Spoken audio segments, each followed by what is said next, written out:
आज हम पढ़ेंगे पदार्थों का कक्षा 6 का 5वां अध्याय पदार्थों का पृथक्करण।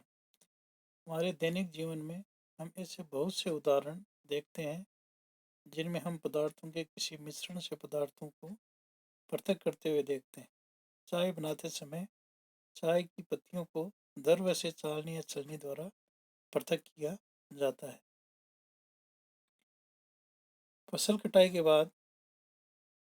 फसल कटाई के पश्चात अनाज को भूसे से पृथक करते हैं।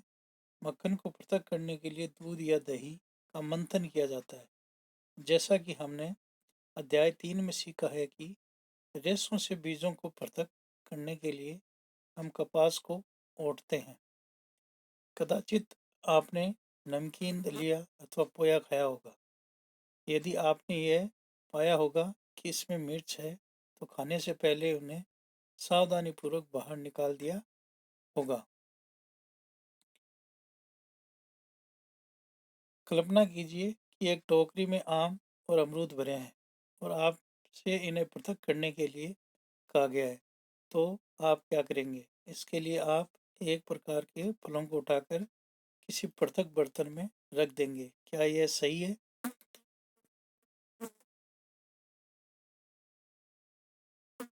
यहाँ पर इसमें दूध या दही का मंथन कर कर मक्खन निकाला जा रहा है।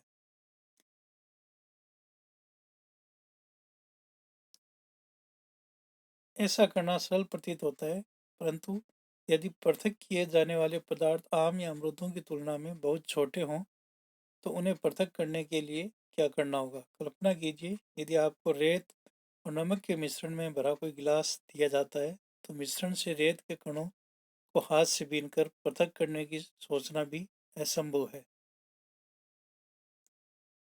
परंतु पहेली यह जानना चाहती है कि ऐसे पदार्थों को पृथक करने की हमें आवश्यकता ही क्यों होती है।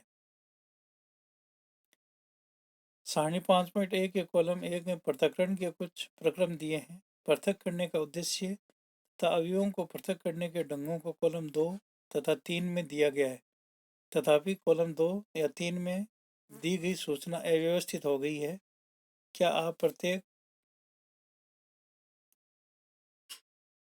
यहाँ पर पदार्थों को पृथक क्यों करते हैं? पृथक्करण प्रक्रम: चावलों से पत्रों को पृथक करना, दो भिन्न परंतु उपयोगी पदार्थों को पृथक करना।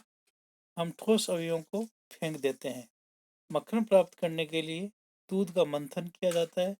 अनुपयोगी अवयवों को दूर करना, हम अशुद्धियों को फेंक देते हैं। चाय की पत्तियों को पृथक करना, हानिकारक अवयवों अथवा अशुद्धियों को दूर करना, हम दोनों अवयवों का उपयोग करते हैं।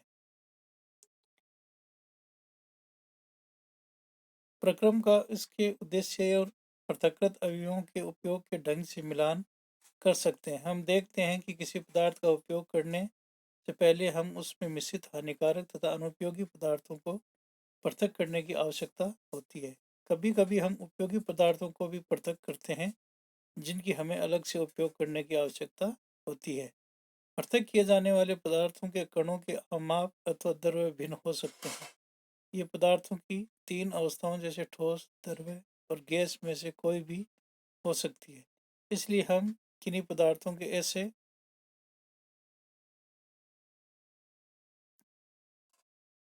ऐसे मिश्रण का पृथक्करण कैसे करते हैं जिनके गुण धर्मों में अत्यधिक भिन्नता है। पृथक्करण की विधियाँ। अब हम पदार्थों के पृथक्करण की कुछ साधारण विधियों का उल्लेख करेंगे। इनमें से कई विधियों का उपयोग आपने अपने दैनिक क्रियाकलापों में किया होगा। पहला है हस्तचयन। दुकान से खरीदे गए अनाज का एक पैकेट कक्षा में लाइए। अब अनाज को कागज की शीट पर फैलाइए। क्या आप कागज पर एक ही प्रकार के अनकण पाते हैं? क्या इसमें पत्थर के टुकड़े, भूसी, टूटे हुए अनकण तथा अन्य खाद्य कण हैं?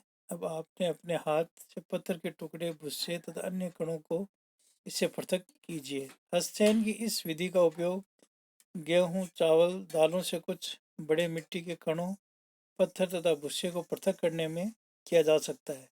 ऐसी अशुद्धियों की मात्रा प्राय बहुत अधिक नहीं होती है। ऐसी स्थितियों में हस्तचयन द्वारा पदार्थों को पृथक करना सुविधाजनक लगता है। यहाँ पर ये व्यक्ति अनाज से पत्थर के टुकड़ों को हस्तचैन से निकाल रहा है। थ्रेशिंग। आपने अपने खेत या खलिहानों में गेहूं या चावल की सूखी डंडियों या सूखे पौधों के गट्ठर देखे होंगे। सूखे सूखे पौधों से अनाज को अलग करने से पहले धूप में सुखाया जाता है। प्रत्येक सूखे पौधे की डंडी पर अनकण लगे होते हैं। खेतों में रखे सैकड़ों गट्ठरों पर लगे अनकणों की संख्या की कल्पना कीजिए। किसान अनकणों को सूखे पौधों के इतने गट्ठरों से अनाज को कैसे पृथक करते हैं।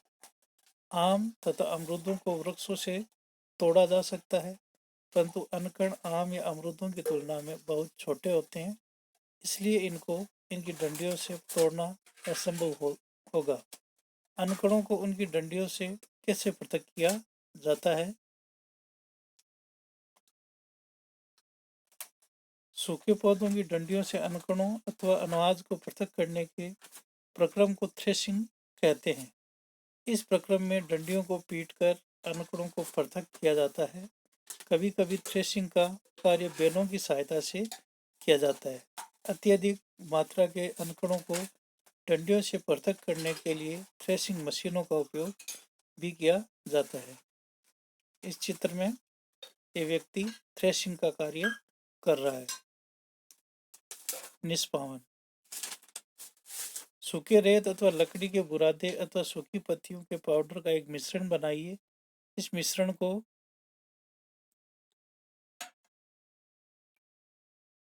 को प्लेट अथवा समाचार पत्र के ऊपर रखिए।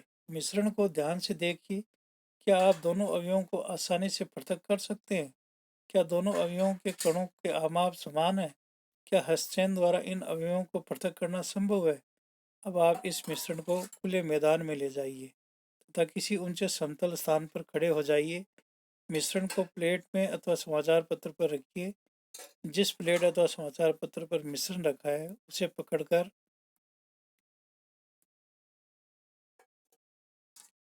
हवा में कंधे की ऊंचाई तक ले जाकर थोड़ा सा टेढ़ा कीजिए ताकि मिश्रण धीरे धीरे नीचे फिसले। क्या होता है? क्या दोनों अवयव ऐसा रेत अथवा बुरादा या सूखी पत्तियों का पाउडर एक ही स्थान पर गिरते हैं? क्या कोई अवयव ऐसा है जो वायु द्वारा दूर उड़कर गिरता है? क्या वायु मिश्रण के दोनों अवयवों को पृथक करने में सफल हुई है? किसी मिश्रण के अवयवों को इस प्रकार पृथक करने की विधि को निष्पावन कहते हैं। निष्पावन का उपयोग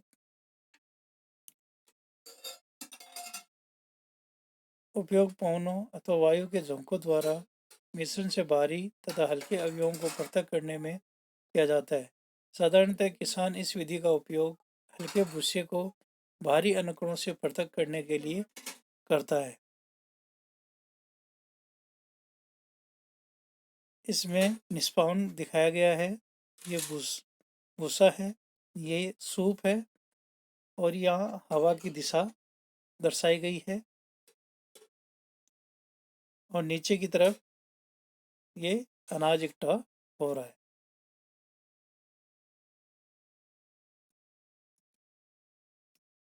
भूसे के हल्के कण पवन के साथ उड़कर दूर एकत्र हो जाते हैं, जबकि भारी अनकण पृथक होकर निष्पावन प्लेटफॉर्म के निकट एक ढेर बना लेते हैं।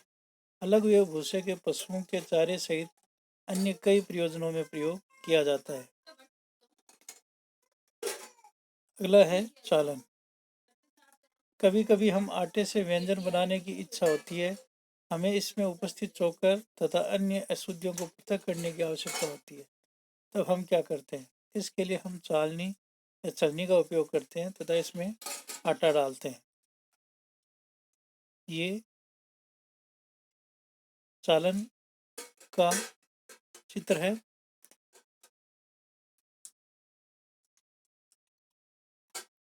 आटे के छोटे कण चालनी के छिद्रों द्वारा निकल जाते हैं, जबकि बड़ी अशुद्धियां चालनी में रह जाती हैं। प्राय आटे की मील में गेहूं को पीसने में पहले पत्थरों तक भूसे जैसी अशुद्धियों को हटाया जाता है। साधारणतः गेहूं की बोरी को एक तिरछी चालनी पर डाला जाता है। चालन द्वारा पत्थर, डंडियों तथा भूसा जो निष्पावन या थ्रेशिंग के बाद गेहूं में रह जाते हैं को दूर किया जाता है। आपने इसी प्रकार के बड़े बड़े चालनों को भवन निर्माण वाले स्थानों पर रेत से कंकड़ तथा पत्थर पृथक करने के लिए उपयोग में लाते हुए देखा होगा।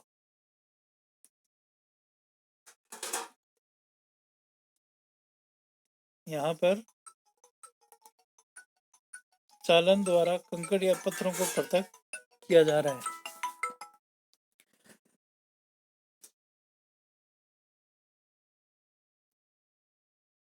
कक्षा में एक चालन या छलनी द्वारा थोड़ा सा घर ले आइए। चालन द्वारा आटे से अशुद्धियों को पृथक कीजिए।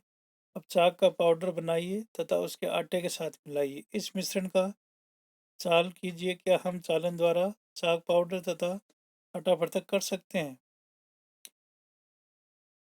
चालन विधि का उपयोग मिश्रण के दो अवयवों जिनमें आमाप में अंतर हो पृथक करने में किया जाता है।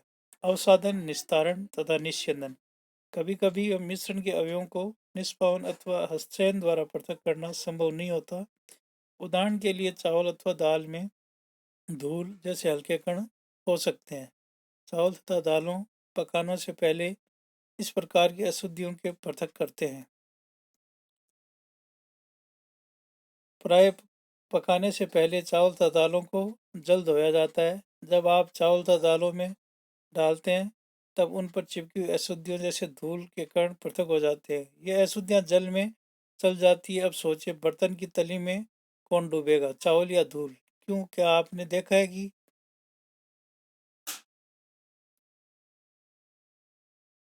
बर्तन को थोड़ा सा टेढ़ा करके जल को बाहर गिराया जाता है। मिश्रण में जल मिलाने पर बाहरी अवयवों के नीचे तली में बैठ जाने के प्रक्रम को अवसादन कहते हैं। अवसादित मिश्रण को बिना हिलाए जल के मिट्टी सहित उडेलने की क्रिया को निस्तारण कहते हैं। आइए अब हम ऐसे अन्य मिश्रणों का पता लगाते हैं जिसमें अवयवों को अवसादन तथा निस्तारण विधि द्वारा पृथक किया जाता है। इस चित्र में किसी मिश्रण में दो अवयवों को अवसादन या निस्तारण द्वारा पृथक किया जा रहा है। मिट्टी या जल का मिश्रण, अगुलित पदार्थ या मिट्टी। यही सिद्धांत ऐसे द्रवों के मिश्रण को पृथक करने में उपयोग में लिया जाता है जो आप में से मिश्रित नहीं होते। उदाहरण के लिए तेल तथा जल को उनके मिश्रण में से इसी विधि द्वारा पृथक किया जा सकता है। यदि द्रव्य के ऐसे मिश्रणों को पृथक कर कुछ समय के लिए रहने दिया जाए तो वे दो पृथक पृथक परतों में बंट जाते हैं। इसके बाद जो अवयव ऊपरी परत बनाता है उसे निस्तारण द्वारा पृथक कर सकते हैं। आइए फिर से ठोस द्रव्य के किसी मिश्रण पर विचार करें। चाय तैयार करने के बाद आप चाय की पत्तियां पृथक करने के लिए क्या करते हैं? अक्सर आप चालनी या छलनी का उपयोग करते हैं। आइए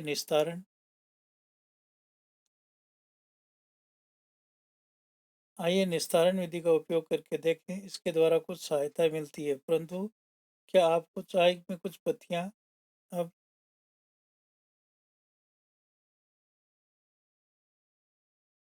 भी मिलती हैं? अब आप चाय को एक छलनी में डाल दीजिए। क्या चाय की सारी पत्तियां छलनी में रह जाती हैं? इस प्रक्रम को निस्यंदन या फिल्टर करना कहते हैं। अब सोचिए, तैयार चाय में चाय की पत्तियां पृथक करने में निस्तारण और निस्यंदन में से कौन सी विधि अच्छी है? आइए अब हम अपने उपयोग में आने वाले जल के उदाहरण पर विचार करते हैं। क्या हम सभी को हर समय पीने के लिए सुरक्षित जल मिलता है? कभी कभी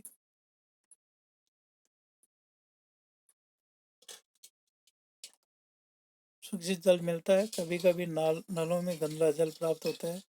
तालाबों तथा नदियों में एकत्रित किया गया जल भी पंकिल हो सकता है, विशेषकर बरसात के दिन। आइए अब हम देखें कि क्या हम पृथक्करण की कुछ विधियों द्वारा जल से मिट्टी जैसी अविलय अशुद्धियां दूर कर सकते हैं।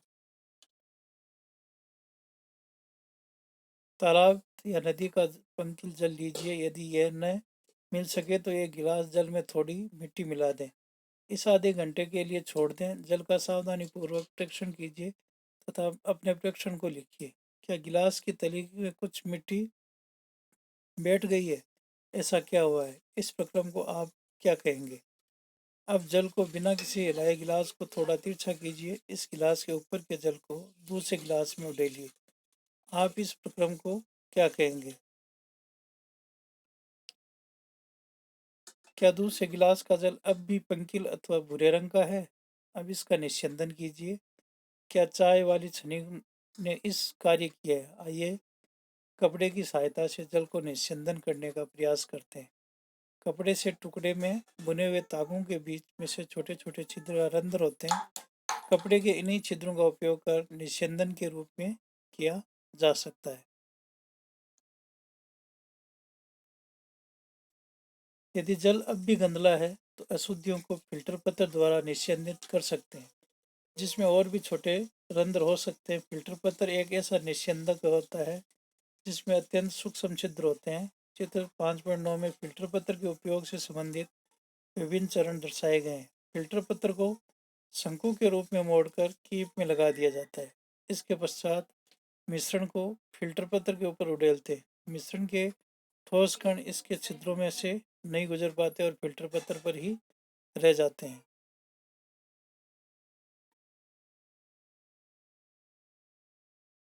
साधारणतः फलों तथा सब्जियों के रसों को पीने से पहले उनसे बीजों तथा ठोस गुणों को पृथक किया जाता है। निस्यंदन विधि का उपयोग घरों पर पनीर बनाने में होता है। आपने देखा होगा कि पनीर बनाने के लिए दूध को उबालने से पहले उसमें नींबू का रस मिलाया जाता है। इससे पनीर के ठोस कणों तथा द्रवों का मिश्रण प्राप्त होता है। पनीर को इस मिश्रण से कपड़े तथा छन्नी से फिल्टर करके पृथक किया जाता है। वाष्पन। एक बीकर में थोड़ा सा जल लेकर उसमें 2 चम्मच नमक डालिए तो अच्छी तरह हिलाइए। क्या आप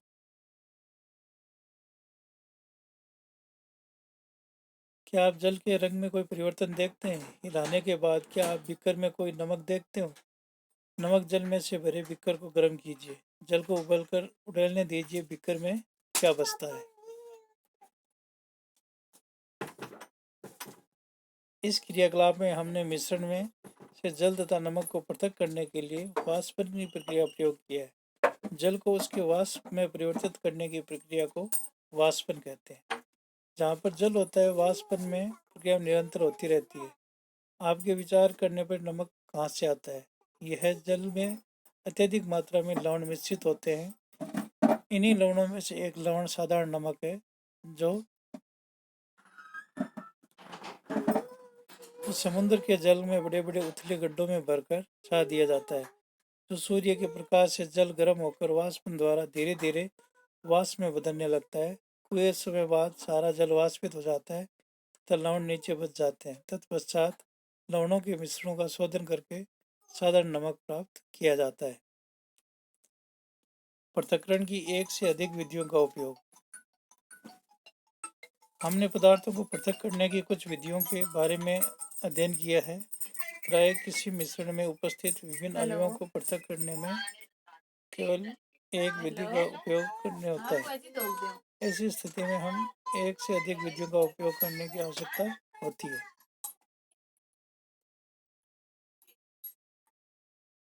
रेत और नमक का मिश्रण लीजिए। इसे आप कैसे पृथक करेंगे? हमने पहले भी देखा है कि हस्तचयन विधि इसके पृथक्करण के लिए व्यवहारिक नहीं होगी। इस मिश्रण को बीकर में रखिए तो इसमें कुछ जल मिलाइए। इसके बाद बीकर का कुछ समय के लिए एक और रख दीजिए। क्या आप ये देखते हैं कि रेत बीकर की तली में बैठ रहा है? इसे निस्तारण या निस्यंदन द्वारा पृथक कर सकते हैं। निस्तारित द्रव्य में क्या है? क्या आप सोचते हैं कि इस जल में वही नमक है जो कि आरंभ में मिश्रण में था? अब इस निस्तारित द्रव्य से नमक व जल को पृथक करना है। इस द्रव्य को किसी केतली में भरकर इसका ढक्कन बंद करिए। अब कुछ समय तक केतली को गर्म कीजिए। क्या आप केतली की टोंटी से भाप निकलती देखते हैं?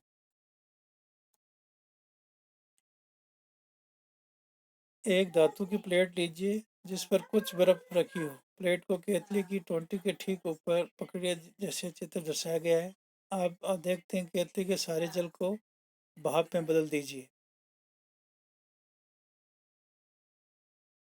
जब भाप बर्फ में ठंडी हो गई हो तो प्लेट के संपर्क में आती है तो वह संघनित होकर द्रव जल बन जाता है। प्लेट के नीचे बूंद बूंद होकर नीचे गिरने वाले ये जल संघनन द्वारा भाप बना है। जल वाष्प से उसकी द्रव अवस्था में परिवर्तित होने की प्रक्रिया को संघनन कहते हैं। क्या आपने कभी जिस पात्र में दूध की थोड़ी देर पहले उबाला गया था उस पर ढकी प्लेट पर संघनित जल की बूंदों को देखा है? जब सारा जल वाष्पित हो जाता है तो फिर केतली में पीछे क्या छूट जाता है? इस प्रकार हमने मिश्रण में नमक, रेत तथा जल को निस्तारित, निश्चिंदन, वाष्पन तथा संघनन विधियों का प्रयोग कर सफलतापूर्वक पृथक किया है। पहले को रेत से नमक की पुनः प्राप्ति की समस्या है।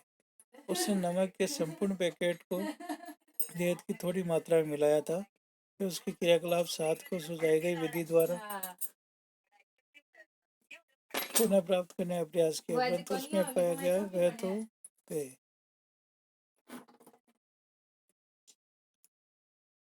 केवल थोड़े भाग पर ही पुनः प्राप्त पाई है, यहाँ कहाँ त्रुटि हुई होगी? क्या जल किसी पदार्थ की कितनी भी मात्रा को घोल सकता है? अध्याय 4 में हमने पाया कि कई पदार्थ जल में घुलकर विलयन बनाते हैं, तब हम उन पदार्थों को जल में विलय कहते हैं। यदि हम जल की मात्रा निश्चित रखकर उस पदार्थ की मात्रा निरंतर बढ़ाते जाएं तो क्या होगा? क्रियाकलाप 8। इस कार्य के लिए आपको एक बीकर अथवा गिलास, 1 चम्मच नमक तथा जल की आवश्यकता होगी। आधा कप जल लेकर बीकर में डालिए, 1 चम्मच नमक इसमें डालकर तब तक विलोडित कीजिए जब तक कि यह पूरी तरह से घुल न जाए। अब फिर 1 चम्मच नमक डालिए और भली भांति विलोडित कीजिए। इसी प्रकार एक एक चम्मच करके नमक मिलाते और विलोडित करते जाइए। कुछ चम्मच भरकर नमक मिलाने के लिए क्या आप यह पाते हैं कि कुछ अविलेय नमक बच जाता है और बीकर की तली में बैठ जाता है? यदि हाँ, तो इसका अर्थ यह हुआ कि अब इस जल में अधिक नमक नहीं घुल सकता। अब यह विलयन संतृप्त विलयन कहलाता है। यहाँ एक संकेत है जो यह बताता है कि उस संभवतः क्या गलत हुआ है। जब पहली रेत में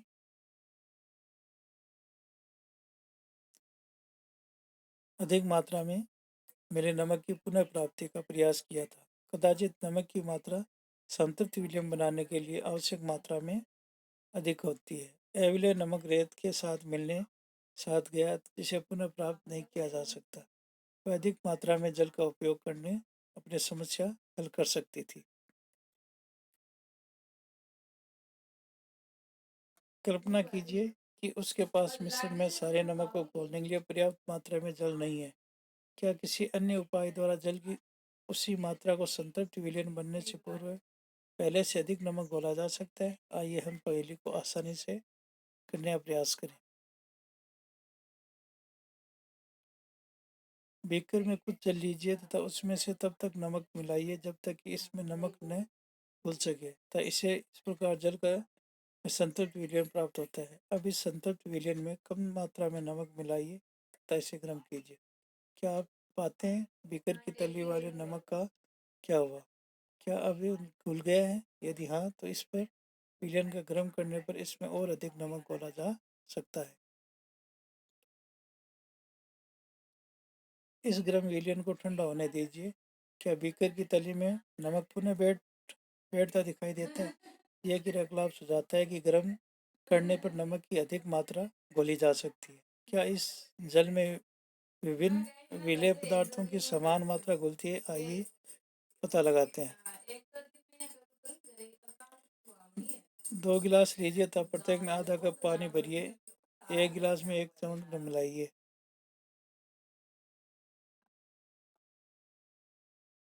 नमक और घी जल में घुलने वाले पदार्थ की मात्रा। नमक में कितनी मात्रा होती है? चीनी में कितनी मात्रा होती है?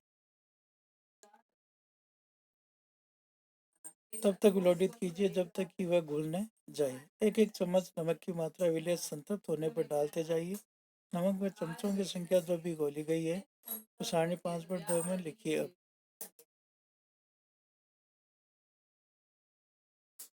इस क्रियाकलाप को चीनी में दोहराइए। आप इसको जल में विलय अन्य पदार्थों से भी दोहरा सकते हैं। 5.5/2 में आप क्या जानकारी प्राप्त करते हैं? क्या आपने पाया कि जल विभिन्न पदार्थों की भिन्न भिन्न मात्रा को घोलता है? हमने पदार्थों के पृथक्करण की कुछ विधियों के विषय में चर्चा की है। इस अध्याय में प्रस्तुत पृथक्करण की विधियों का उपयोग विज्ञान प्रयोगशालाओं में भी किया जाता है। हमने यह भी सीखा है कि पदार्थ को द्रव में घोलने से विलयन बनता है। यदि विलयन में पदार्थ न घुले सके तो ये संतृप्त विलयन कहलाता है। कुछ प्रमुख शब्द दिए गए हैं, जैसे मंथन है, संघनन है, निस्तारण है, वाष्पन है, निस्यंदन है, चयन है, संतृप्त विलयन है, अवसादन है, चालन है, विलयन है, थ्रेशिंग है, निष्पावन है। इस पाठ का सारांश देखते हैं दोस्तों। हस्तचयन, निष्पावन, चालन, अवसादन, निस्तारण, निस्यंदन मिश्रण से उसके अवयवों के पृथक्करण की कुछ विधियां हैं। अनाज से भूसा तथा पत्रों को हस्तचयन द्वारा पृथक किया जा सकता है। भूसा अनाज से भारी बीजों को से निष्पावन विधि द्वारा पृथक किया जाता है। किसी मिश्रण के कणों को अमाप में अंतर का उपयोग चालन तथा निस्यंदन प्रक्रियाओं द्वारा पृथक्करण किया जाता है। रेत तथा जल के मिश्रण में रेत के भारी कण तली में बैठ जाते हैं और निस्तारण की विधि द्वारा जल को पृथक किया जा सकता है। आपको कैसा लगा? अच्छा लगा हो तो चैनल को लाइक करें, सब्सक्राइब करें। धन्यवाद।